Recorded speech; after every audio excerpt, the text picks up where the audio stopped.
Craig here. Alright, this video is going to be different from what I do, but all videos are different from what I do generally. I am not a mechanic, but I'm going to have to be now because I have 4 mechanics that I've been trying to hire to get to come out here and work on this beast here behind me. Among other, well, this one I've only had for about a month, somebody trying to get out here, and he hasn't shown. And for the last year and a half, I've been trying to get my John Deere 450B repaired. That I actually pulled the engine out, had it rebuilt, put the engine back in it, and I just have to get somebody to hook it up. Somebody knows what they're doing with timing and all this other stuff with the fuel injectors. So, I can't let this project sit forever. I'm already a month behind where I wanted to be doing construction work, and I'm not doing anything yet, other than waiting for mechanics to get things fixed. And now we're getting into the mid-May, where we're into the farmers' plowing season and planting. All the mobile mechanics are probably not going to be coming here. So I'm going to have to start doing things myself. So I'm going to have to learn. This is a military, as you can see, 5-ton, 6x6. This military designation is an M51.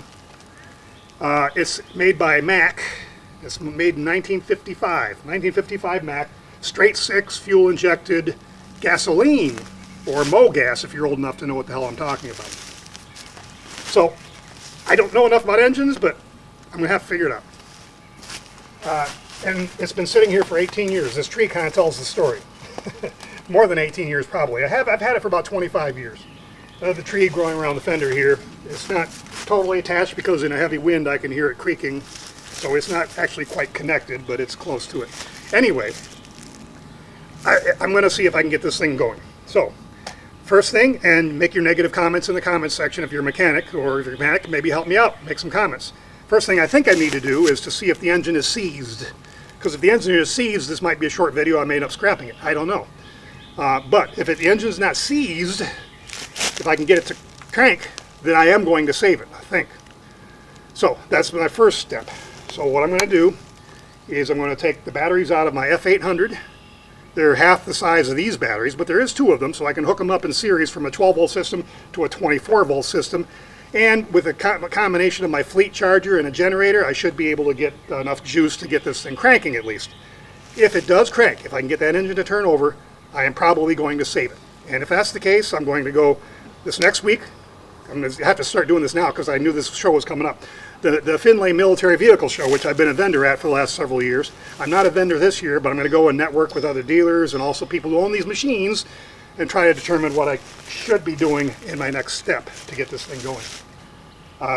If I get it to crank, then we're going to work on saving it. I know I'm going to have to clean out and get all the fuel replaced, fuel injectors cleaned out, fuel filters, get the whole fuel system operating 100% to see if I can actually start it then. So that's the situation here. Once I get, if it does crank and I'm going to proceed, the next step for me, which I know I can do even though it's going to take me a while and I'm not too good at it, it's got 10 flat tires. The crazy dead woman actually came out here one day and gave me 20 flat tires, pulled all the wiring harnesses out of all my equipment. But anyway, it's got 10 flat tires, and that's why it's been sitting here. My life was basically destroyed financially when all this happened. So, but it hasn't been started in about at least 18 years, I think probably closer to 20. This tree kind of tells the story. Because this tree was not here when I parked it here. I cut out all the other things around it already because I could literally not even find the machine. It was literally that bad, all the growth around it. So we're going to get this thing cranking today. And then the tires, if it does crank, they're all split rims. The only time I've done a split rim is a long time ago, 16.5s, a lot smaller tires. So, but I know what to do. These are just bigger. I'm not afraid of big things, and I have a crane to help me if I need to do various things too. And it's got a rock in the back that probably weighs about 6 or 7 tons. That's in the back of it, so that kind of complicates things in the dump bed. It's a dump truck. But let's go in that F800 and get the batteries out and try to see if we can get this thing cranking.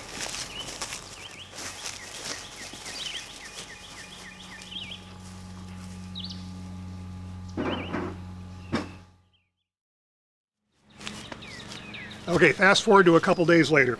Let me tell you what instead of making this a really long video or a series of videos, at least not yet, we're just starting here anyway, Let me tell you basically what I did. I removed the batteries out of my F800. They're smaller, they're about half the size of the batteries of this. Plus we got a 12 volt system on the F800 and a 24 volt system here. But if there's two batteries, I hook them in series, get 24 volts. Less battery size, so what I decided to do was put the fleet charger on it. And I get 125 cranking amps in boost mode with the fleet charger. So I figured the combination of the battery, good batteries, and also the fleet charger hooked up to a generator, I'd be able to get that battery, that thing turning over. Well, I did that, went into got it all hooked up, went into the cab, turned the ignition on, and the gauges came to life. Okay, we got power. And the starter, which is not like this, it's on the floor. You push the starter pedal down, and I got nothing. It travels about 3 inches or so. I push it down, nothing. I don't get any clicking sound. I don't get any smoke or any sparks or anything. Just dead. So I didn't hear the generator slow down, or I didn't see the boost charger do anything.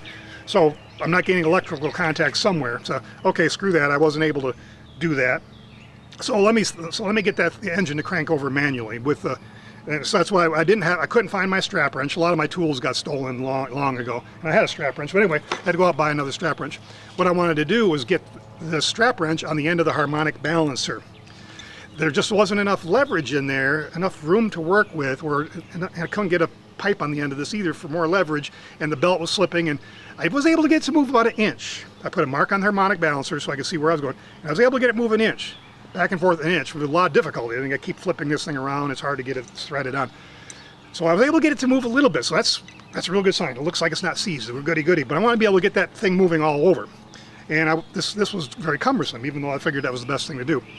So I went on the radio show, the live radio show, and a couple callers made a suggestion. And they basically said, and I've heard of this before, I didn't think it was going to be necessary to do all this. Remove the spark plugs and put a little bit of oil in each cylinder manually. And to let that oil get around the rings, since it's a vertical piston, straight 6, the oil will go in there and run around the piston rings and maybe lube everything up in there. So that's what I ended up doing. Took off the spark plugs, had a little difficulty there, and this spark plugs like I've never seen before. 2 parts with a spring and very heavy cable. I don't know much about the spark plug system, but anyway, I was able to get the spark plugs out. Luckily, none of the spark plugs were frozen in there. Sprayed everything down with WD-40. I actually have a gallon of WD-40, and I don't get paid by any of these people, and I just spraying everything liberally because I know everything's hasn't been touched in decades. So I put the oil in the cylinder, and what I used was a little bit of transmission fluid. I used a Type F just because that's what I had, and long funnel in order to get the oil down in there. And I put in maybe a tablespoon, as the suggestion went on the radio. So the suggestion was for me to put in about a tablespoon in each cylinder, let it soak a little bit. So I did that. Then I went back to the strap wrench, still wasn't able to move it the way I wanted to. See, the spark plugs, I left the spark plugs out because then that takes compression out of the equation. You don't have to worry about overcoming compression, even though that shouldn't have been a problem to move it the way I was trying to move it. So it took compression out of the equation and lubed the cylinders a little bit, or the rings, to free things up. Still wasn't able to do it that way. So what I ended up doing also is I got a 1 7/8 inch wrench, combination wrench, put it on the end of the, on the sheave of the air compressor, which had another belt that went around to the flywheel, to the crankshaft. Using just the fan, it was slipping. The fan belts were slipping. So there's another belt going from the air compressor that seemed tighter. So I used this and the strap wrench at the same time, and I was able to get it to move a little more, back and forth a little more. So I kept doing that back and forth a little more, flipping it around, because I could only move it about this much each time. So it was just barely enough to be able to flip the wrench around and do it again and keep going. Kept doing that back and forth, continually going in the proper direction, mostly back and forth, till I finally was able to, with the mark on the harmonic balancer, I was finally able to get it to go around a full revolution. And once I did that, I was able to get rid of the strap wrench and just use this wrench. I got enough grip, and then eventually I got enough, I was able to move it with just the fan blade without slippage. So I was able to, I've turned the thing over a dozen times now, It seems very smooth. Now the reason, but it wouldn't move for quite a while very far, so I'm thinking there probably is some rust in there in one of the cylinders or something. That would probably be the only logical thing, some type of rust inside, a corrosion or something inside the cylinder. But it's moving smoothly now. Whether or not we've scored anything or damaged anything, I won't know until I get a scope in there of some kind, a video camera in the spark plug hole to examine each cylinder and see what it looks like. I wouldn't expect there to be a big problem, but who knows. But now I've got the thing cranked going over. So not electrically yet, but now electrically, once I get the electrical system fixed, whatever's wrong with it, it should turn over freely without the spark plugs in there. So that's a really good sign. That means I'm going to progress with this truck. I'm going to try to fix it. Got to get it running after almost 20 years. So here's what I believe is my next step. And again, I believe because I'm not a mechanic, so I'm hoping somebody out there watching this video will put some suggestions in the comment section to see if I'm going in the right direction or not. I'm going to have to depend on other people to help give me tips, because I know a little, but I don't know enough. That's for sure. So bear with me and be nice about it, because I'm not a mechanic. I work on construction, not mechanical stuff so much. I always have done a lot of my own mechanical work myself, but nothing big like this, an engine that's been sitting for 20 years. So tomorrow I think I'm going to the Finlay show. And by the way, if you're watching this video, I may be broadcasting live from there just for the hell of it, just to put some other video on to get some interest going on the channel, whatever. I may do a live broadcast there if I have a good signal or whatever. I don't know. But anyway, the Finlay show, the military vehicles show, which I'm not a vendor at this year, I'm going to network. A lot of people own these. There'll be hundreds of trucks there, hundreds of military vehicles there. Find out where the best source of parts is, find out if I can get manuals, all sorts of things that I can network there. So I'm going to spend a whole day there talking with people, trying to find out my next progression, because what I think I need now, I'm going to have to start ordering parts. I think, first of all, number one, the whole fuel system's got to be drained and cleaned out. So gas tank emptied, carburetor. Now, I thought it was a fuel injected, but it appears to be a carburetor to me, because I don't see a line going to each cylinder, so other than the spark plug. So it seems to be a carburetor. I thought it was fuel injected. It doesn't appear to be. So I've got to rebuild that carburetor. Got to tear it all apart, I'm sure. Get all the varnish out of it, whatever. Get that thing whole cleaned out. I don't know if I can do that myself or not. Hopefully I can find a service manual or maybe a YouTube video that can help me. Get the carburetor all cleaned out. Get the fuel lines all flushed out, get the fuel filters replaced with new ones, put in new fuel, prime everything, get the fuel system, and since there's no I thought I'd have to clean injectors, but apparently it's not, it's just a carburetor.